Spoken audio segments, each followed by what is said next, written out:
June 15, 1944, 13:47 hours. Map room beneath the Cabinet War Rooms, London.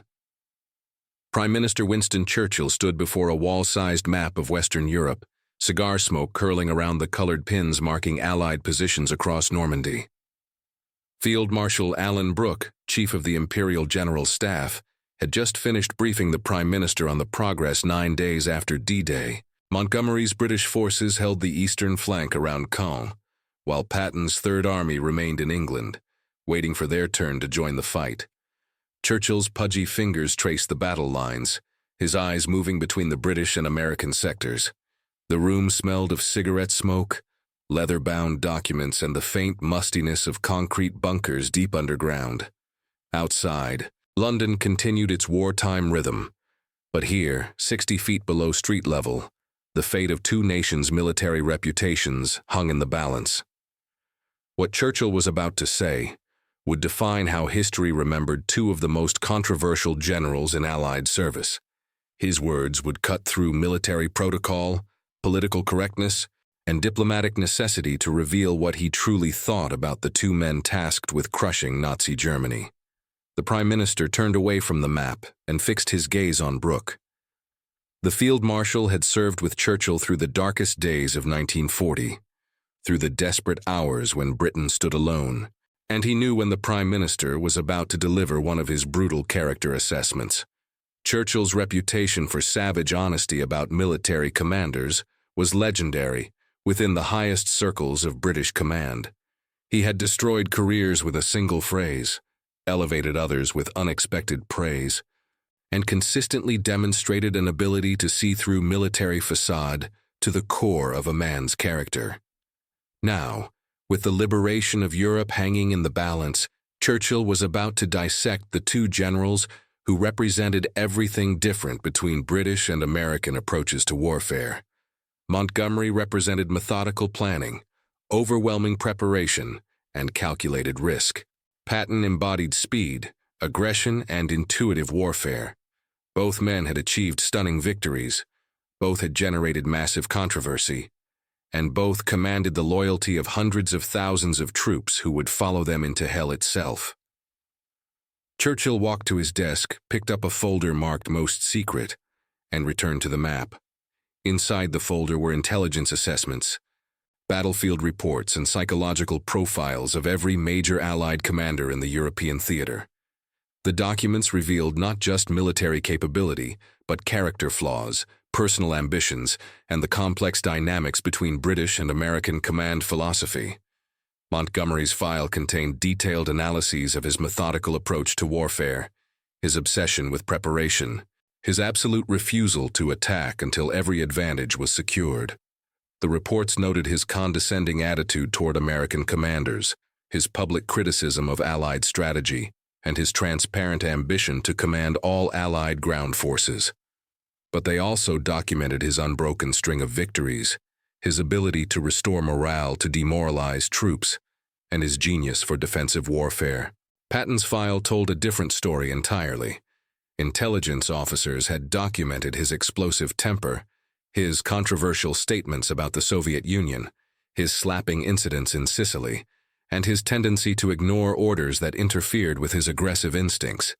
Yet the same reports highlighted his uncanny ability to inspire troops, his revolutionary approach to armored warfare, and his track record of achieving impossible objectives ahead of schedule and under budget. "Brooke," Churchill began, his voice carrying that distinctive rumble that had rallied Britain through its darkest hour.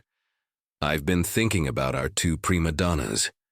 He gestured toward the map, his cigar creating small clouds that drifted across Normandy's represented beaches.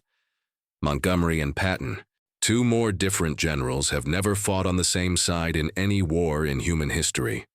Churchill paused, allowing the weight of his observation to settle in the bunker's stale air.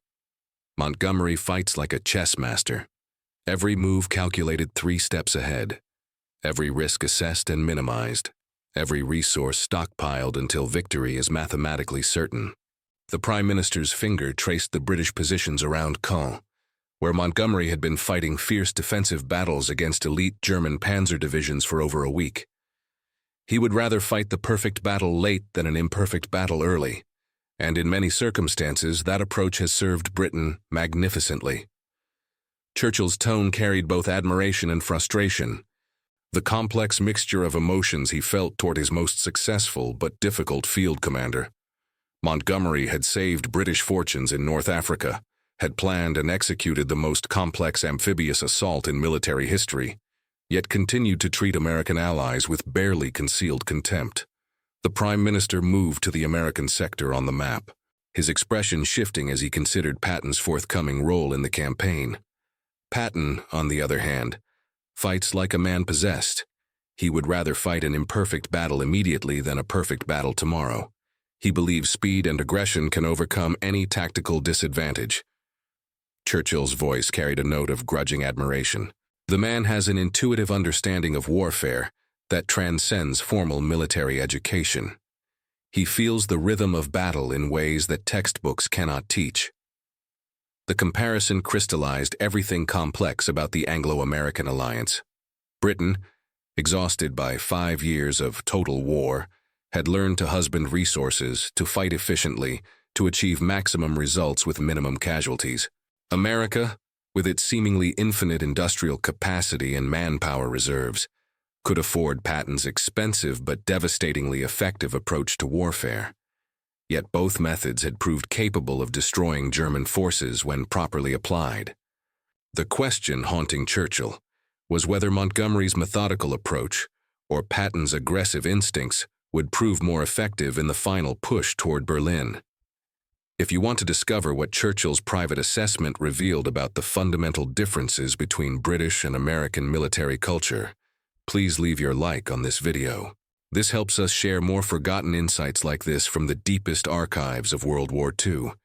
And subscribe to the channel if you haven't already, so you don't miss the next episodes where we uncover what leaders really said behind closed doors. Brooke shifted uncomfortably in his chair, recognizing the tone that preceded Churchill's most cutting observations. The field marshal had witnessed countless meetings where the Prime Minister dissected military personalities with surgical precision, often revealing insights that formal reports missed entirely.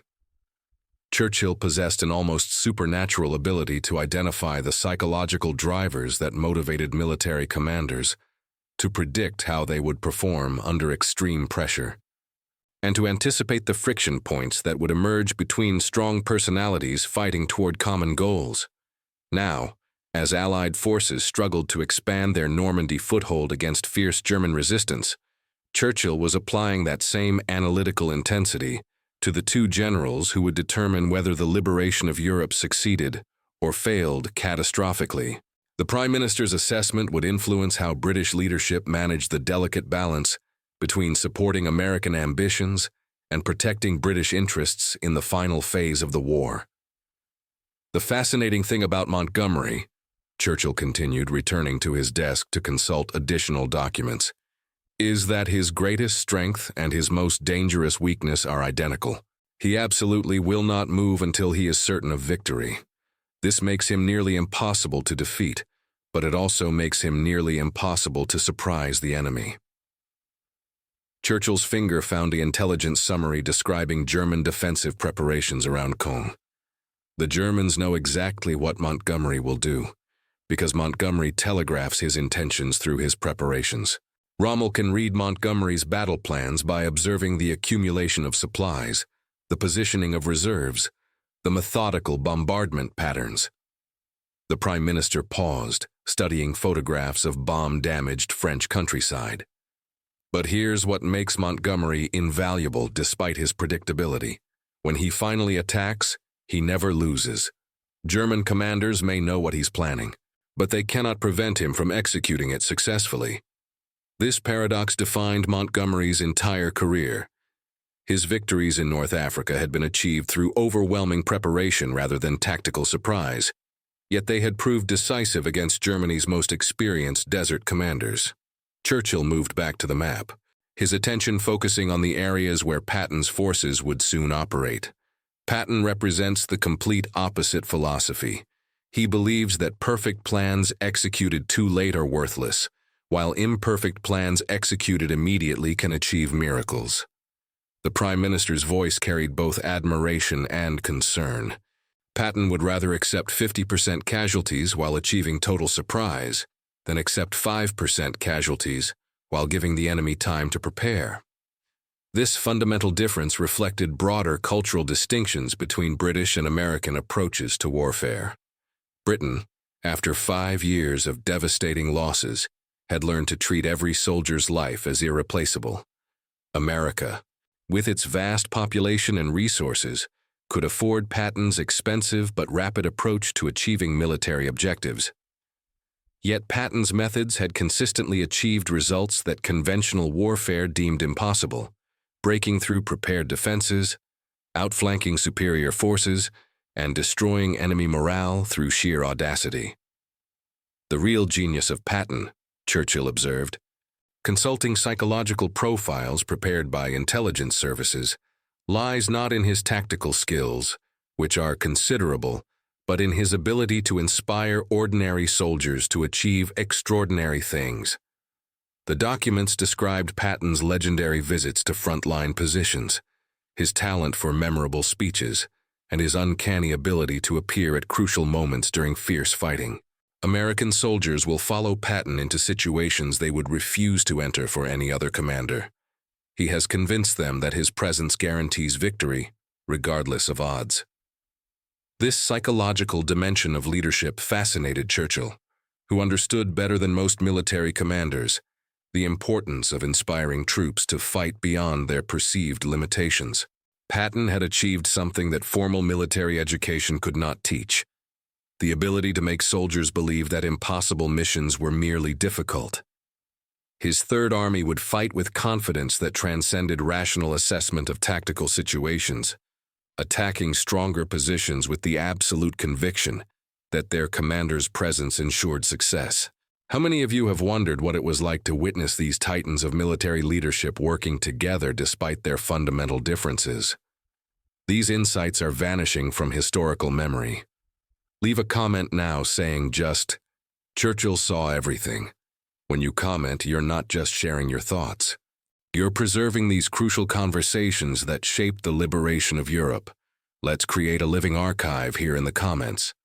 The comparison extended beyond military tactics into the realm of personal character, where Churchill's psychological insights proved most penetrating. Montgomery suffers from a fatal need for public recognition that compromises his military effectiveness, the Prime Minister observed, referencing intelligence reports about Montgomery's press conferences and public statements. He cannot resist the temptation to claim credit for Allied successes while distancing himself from Allied failures. This character flaw had created significant friction within Allied command structure, particularly with American generals who resented Montgomery's implied criticism of their methods. Churchill understood that Montgomery's ego-driven statements were damaging Allied unity at precisely the moment when cooperation was most essential for defeating Germany. Yet the same ego that created diplomatic problems also drove Montgomery's perfectionist approach to battle preparation, ensuring that British forces rarely suffered avoidable casualties through inadequate planning. Patton's character flaws operate in the opposite direction, Churchill continued, consulting diplomatic cables describing various controversies surrounding the American general. He cannot resist the temptation to speak his mind, regardless of political consequences. He treats diplomacy as another form of warfare to be won through direct assault. The Prime Minister's tone mixed frustration with grudging respect. Patton has nearly been relieved of command multiple times for statements that American politicians consider politically explosive. Yet his soldiers forgive him everything, because he wins battles at lower cost than conventional commanders. This paradox defined Patton's entire relationship with higher authority. His superiors tolerated his insubordination because he consistently achieved military objectives that other generals deemed impossible.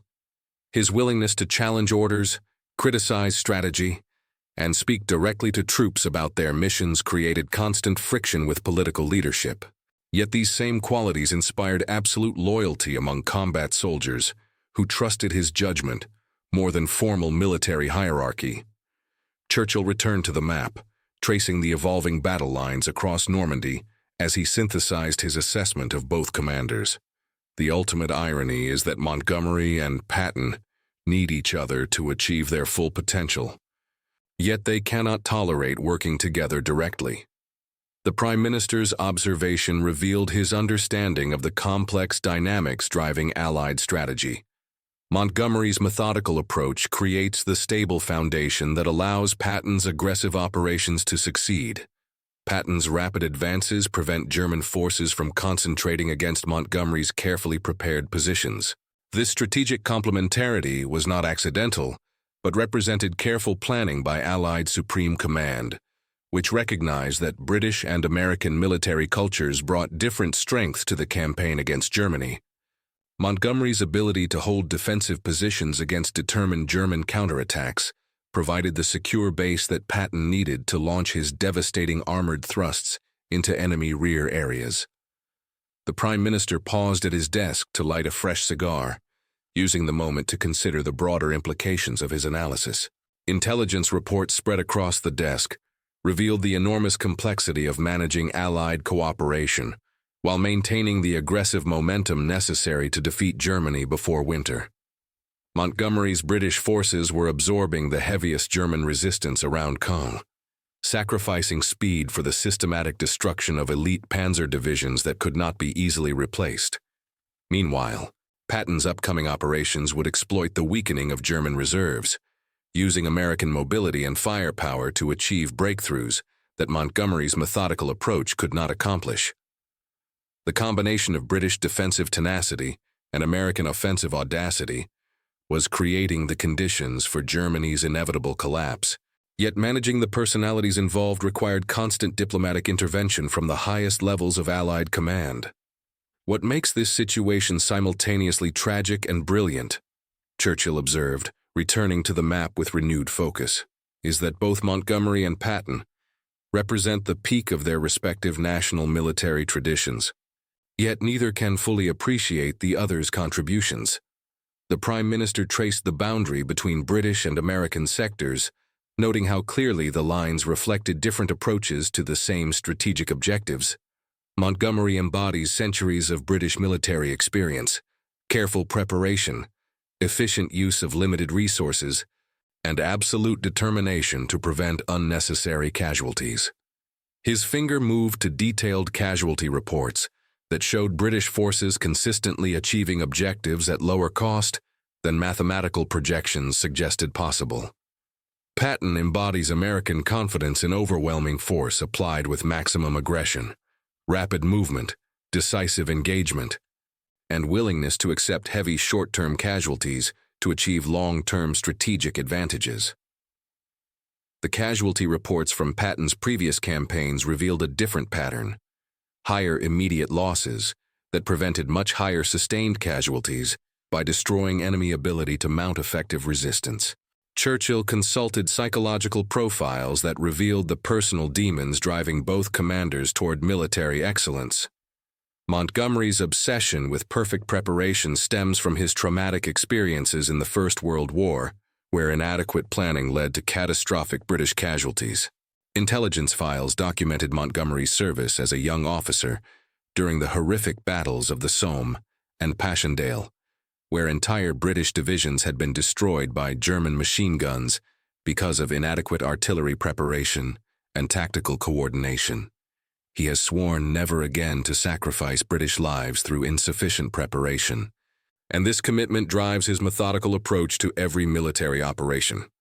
The psychological scars from witnessing the needless destruction of British manpower had shaped Montgomery's entire military philosophy, creating both his greatest strengths and his most limiting weaknesses. His refusal to attack without overwhelming advantages had saved thousands of British lives, yet also created opportunities for German forces to escape destruction through strategic withdrawal. Patton's aggressive instincts reflect a completely different relationship with military tradition, Churchill continued, studying intelligence assessments of the American general's unconventional background. He believes that rapid, violent action prevents the development of static warfare that consumed so many lives in the previous war. Patton's military philosophy emphasized movement, surprise, and psychological shock as alternatives to the grinding attrition that had characterized World War I. He would rather accept casualties during rapid advances than allow enemies time to prepare defensive positions that would require even higher casualties to overcome. This approach had proved devastatingly effective in North Africa and Sicily, where Patton's armored units had consistently outmaneuvered German forces and captured objectives before organized resistance could develop. Yet the same aggressive instincts that made Patton tactically brilliant also made him strategically dangerous, as he was prone to launching attacks that achieved local success while creating broader operational complications. The Prime Minister moved to a detailed intelligence summary, describing German perceptions of Allied command personalities, revealing how enemy leadership had learned to anticipate and counter different Allied approaches. German commanders have developed specific techniques for fighting Montgomery and completely different techniques for fighting Patton, Churchill observed, consulting captured documents and interrogation reports from German prisoners. Against Montgomery, they concentrate maximum force at the point of expected attack, knowing that he will telegraph his intentions through visible preparations. These German defensive tactics had proved partially successful around Caen, where elite panzer divisions had managed to contain British advances despite overwhelming Allied artillery support and air superiority. Against Patton, they spread their forces to prevent breakthrough, knowing that he will exploit any gap in their defensive line, regardless of local tactical disadvantages. German intelligence had correctly identified Patton's tendency to ignore tactical risks in pursuit of operational opportunities, creating defensive schemes designed to channel American armor into prepared killing zones. The extraordinary thing about both generals, Churchill continued, his voice carrying genuine admiration despite his criticisms, is that they have consistently achieved victories against German commanders who represent the finest military tradition in European history. The intelligence files contained detailed analyses of German general staff training, which emphasized flexibility, initiative, and rapid adaptation to changing battlefield conditions. Rommel, von Rundstedt, Model, and Guderian are not inferior commanders who can be defeated through conventional tactics. They are military innovators who revolutionized modern warfare. Yet both Montgomery and Patton had proved capable of consistently outfighting these legendary German generals, using completely different methods, but achieving equally decisive results. Montgomery's systematic approach had crushed Rommel's Afrika Korps through superior logistics and careful tactical coordination. Patton's aggressive tactics had repeatedly surprised German commanders, who expected more cautious American operations. Churchill paused to study photographs of destroyed German equipment, noting the different patterns of destruction that characterized British and American military operations. Montgomery destroys German forces through systematic annihilation. He concentrates overwhelming firepower against selected targets until German resistance collapses completely. The photographs showed German positions that had been methodically pulverized by British artillery, with enemy equipment destroyed in place rather than abandoned during retreat. Patton destroys German forces through dislocation and pursuit. He penetrates German defensive lines rapidly and then destroys enemy formations during their attempted withdrawal.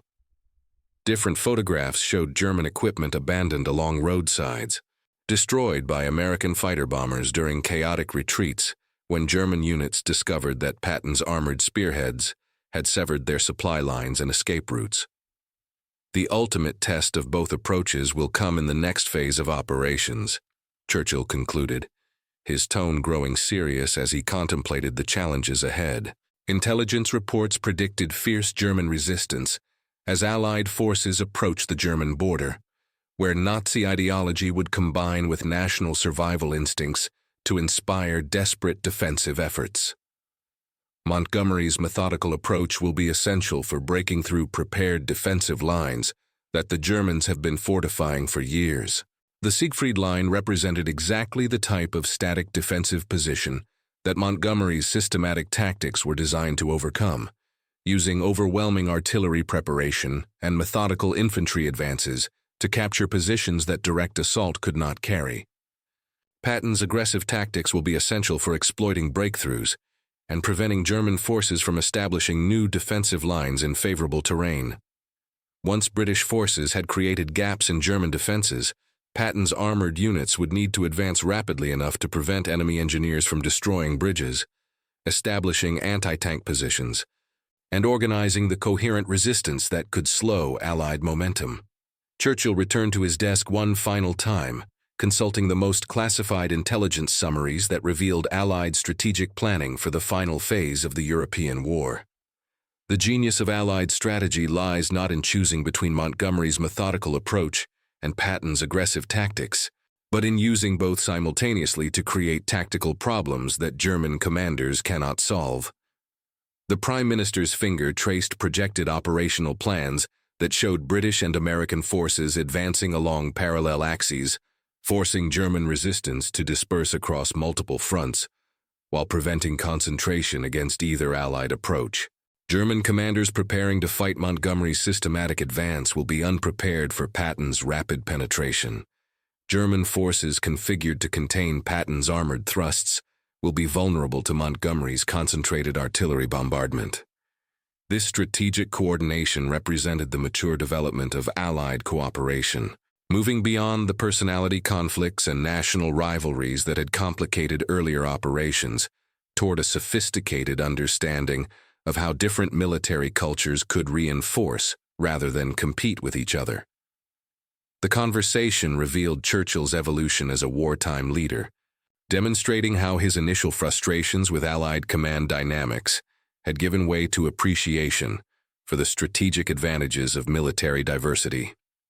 I have learned that the alliance's greatest strength lies not in military uniformity, but in the combination of different tactical approaches that prevent enemy adaptation, the Prime Minister observed, his tone carrying the weight of hard-won experience. German forces that learn to counter British methods remain vulnerable to American tactics. German commanders who develop techniques for fighting American advances cannot simultaneously prepare for British systematic operations. This insight reflected years of painful education in the complexities of coalition warfare, where national military traditions that seemed incompatible could actually create synergistic effects when properly coordinated by strategic leadership capable of managing both operational requirements and personal relationships. Churchill's assessment of Montgomery and Patton proved remarkably prescient as subsequent events unfolded across Western Europe. Montgomery's systematic approach proved essential for capturing heavily fortified positions like Caen, and later the Channel ports, where German resistance required methodical reduction rather than rapid maneuver. His ability to coordinate complex operations involving multiple nationalities and service branches enabled Allied forces to maintain cohesion during the difficult fighting that characterized the final approach to Germany. Meanwhile, Patton's aggressive leadership transformed the breakout from Normandy into the destruction of German Army Group West, using rapid movement and psychological warfare to collapse enemy resistance faster than German commanders could organize effective counteraction. His subsequent drive across France, the relief of Bastogne, and the final advance into Germany demonstrated the devastating effectiveness of American mobile warfare when applied by a commander capable of inspiring ordinary soldiers to achieve extraordinary results. The contrasts between the two generals extended beyond tactical preferences into fundamental questions about the nature of military leadership in democratic societies. Montgomery represented the tradition of professional military service, where technical competence and institutional loyalty were valued above personal charisma and individual initiative. His systematic approach to warfare reflected broader British cultural values: careful planning, efficient use of resources, and acceptance of slow but steady progress toward clearly defined objectives. Patton embodied a more individualistic approach to leadership, where personal example and intuitive decision-making were considered more important than adherence to formal military doctrine. His willingness to challenge authority, improvise solutions, and take personal responsibility for controversial decisions reflected American cultural traditions that emphasized innovation and individual initiative over institutional conformity. Churchill's private assessment also revealed his understanding of how different military personalities serve different strategic functions within the broader context of coalition warfare. Montgomery's diplomatic skills and systematic approach made him ideally suited for coordinating complex multinational operations, where political considerations were as important as military objectives. His ability to work effectively with Canadian, French, and other allied forces provided the stable foundation that enabled more aggressive American operations to achieve maximum effectiveness. Patton's charismatic leadership and tactical innovation made him perfect for independent operations, where rapid decision-making and bold action were more important than careful coordination with political authorities. His ability to inspire soldiers to fight beyond their perceived limitations provided the offensive punch that broke through German defensive positions when systematic preparation was insufficient. The psychological profiles that informed Churchill's analysis revealed how both generals had transcended their personal limitations to become effective military leaders through completely different paths. Montgomery had overcome natural shyness and social awkwardness by developing systematic approaches to every aspect of military command, from battle planning to troop morale. His famous briefings and personal appearances represented carefully planned performances designed to project confidence and competence despite his naturally reserved personality. Patton had channeled natural aggression and competitiveness into military excellence by developing an almost mystical relationship with warfare, studying military history obsessively, and cultivating the theatrical persona that inspired soldiers while intimidating enemies. His flamboyant uniforms, colorful language, and dramatic gestures were conscious tools for psychological warfare rather than mere personal vanity. Churchill understood that both Montgomery and Patton represented responses to the fundamental challenge of modern warfare: how to inspire ordinary citizens to perform extraordinary actions under conditions of extreme danger and stress. Montgomery achieved this through systematic preparation that built confidence, clear communication that eliminated uncertainty, and professional competence that earned respect. His soldiers followed him because they trusted his planning, understood their missions, and believed that his careful preparation would minimize their casualties while ensuring mission success. Patton achieved the same result through personal charisma that inspired devotion, aggressive leadership that modeled desired behavior, and tactical innovation that convinced soldiers they possessed decisive advantages over enemy forces. His troops followed him because they believed his presence guaranteed victory, regardless of tactical circumstances or strategic odds. The Prime Minister's analysis also addressed the broader question of how democratic societies manage military leadership during extended conflicts. Montgomery represented the ideal of civilian control over military affairs, accepting political direction and subordinating military objectives to diplomatic requirements. His willingness to coordinate with allied forces and accept limitations on his operations demonstrated how professional military leaders could serve democratic goals while maintaining operational effectiveness. Patton represented the challenge of managing charismatic military leaders, whose battlefield effectiveness sometimes conflicts with political requirements.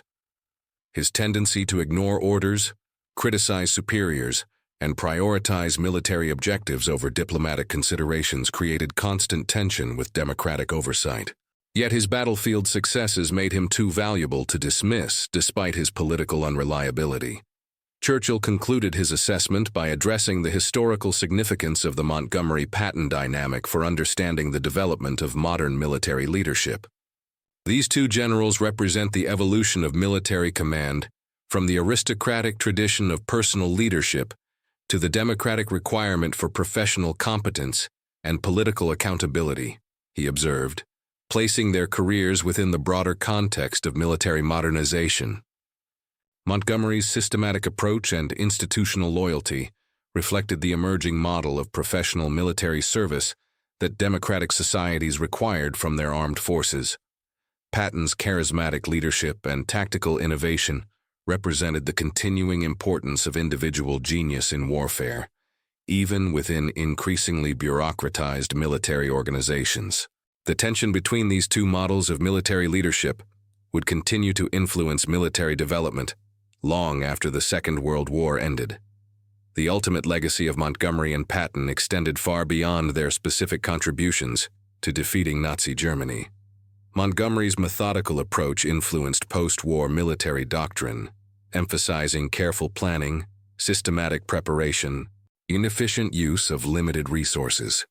His techniques for coordinating multinational forces became the foundation for NATO military cooperation during the Cold War, where careful planning and diplomatic sensitivity were essential for maintaining alliance unity. Patton's aggressive leadership style influenced American military culture, emphasizing rapid deployment, decisive action, and individual initiative.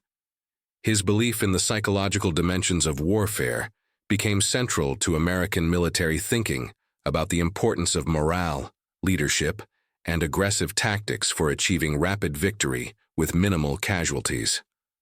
Montgomery spent his post-war years writing memoirs, serving as chief of the Imperial General Staff, and working to preserve his reputation as Britain's most successful field commander. He remained controversial until his death in 1976, defending his wartime decisions while criticizing American military methods and political leadership. His systematic approach to warfare continued to influence British military thinking, particularly in areas requiring careful coordination of limited resources and diplomatic sensitivity. Montgomery's post-war career reflected his belief that professional military leadership required continuous study, systematic analysis, and careful attention to the lessons of previous conflicts. Patton's post-war fate proved more tragic, as his outspoken criticism of Soviet policies and his advocacy for aggressive action against communist expansion made him politically impossible for American leadership to manage. He died in a car accident in Germany in December 1945, just months after the war's end, leaving behind a legacy that combined tactical genius with political controversy. His influence on American military culture continued through the officers he had trained and inspired, many of whom went on to senior positions during the Korean War and early Cold War period. Patton's aggressive approach to military leadership became a model for American commanders facing new challenges in an era when rapid deployment and decisive action were increasingly important for achieving political objectives through military means. If this story moved you the same way it moved us, do us a favor. Leave your like on this video. Each like tells YouTube to show this story to more people. Subscribe to the channel and activate notifications. We're rescuing forgotten stories from dusty archives every single day. Stories about the private conversations that shaped history, the personal insights that reveal how great leaders really thought, the human moments behind the strategic decisions that changed the world. Real leaders, real insights. Leave a comment now and tell us where you're watching from. United States, United Kingdom, Canada, Australia, Germany, France. Our community extends across the entire world. You're not just a viewer. You're part of keeping these memories alive. Tell us your location. Tell us if someone in your family served. Just let us know you're here. Thank you for watching, and thank you for ensuring that Churchill's insights don't disappear into silence. These conversations deserve to be remembered, and you're helping make that possible.